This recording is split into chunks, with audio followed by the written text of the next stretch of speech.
अगर आप भी चाहते हैं बिट्टू मलंगिया इंटरटेनमेंट का ऑडियो वीडियो सबसे पहले आप तक पहुंचे, तो लाल बटन को दबाकर चैनल को सब्सक्राइब करें और बेल आइकन दबाना ना भूलें।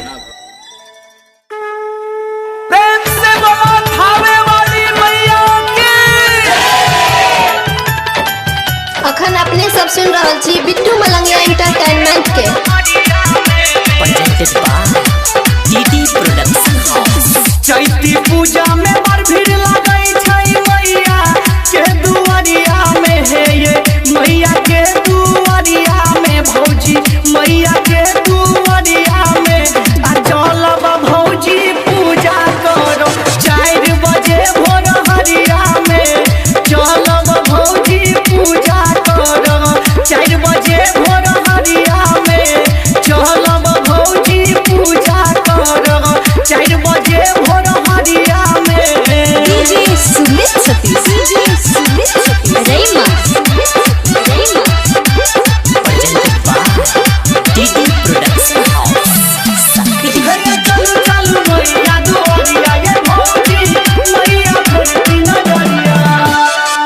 धूप दीप अगरबत्ती लाल नारियल बांधब चुनरिया में, हे ये नारियल बांधब चुनरिया में भौजी, नारियल बांधब चुनरिया में आ चलब भौजी पूजा करो 4 बजे भोर हरिया में, चलब भौजी पूजा करो 4 बजे भोर हरिया में। प्रेम से बोलो मैहर वाली मैया की।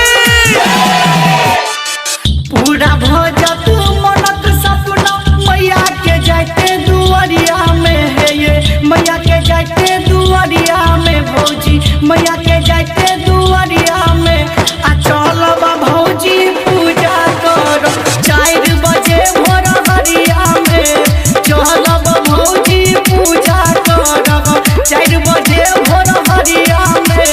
DJ Sumit Satish, DJ Sumit Satish रैमा DJ Bittu Malangia Madhubani. चलू चलू मैया दुआरिया ये भौजी, मैया भरती नजरिया। राघव संगे गे बिट्टू मलंगिया, रामो मगन छै मैया में, अर्जुनो मगन छै मैया में, विनोद मगन छै मैया में आ चलब भौजी पूजा करो 4 बजे भोर हरिया में, चलब भौजी पूजा करो 4 बजे भोर हरिया में।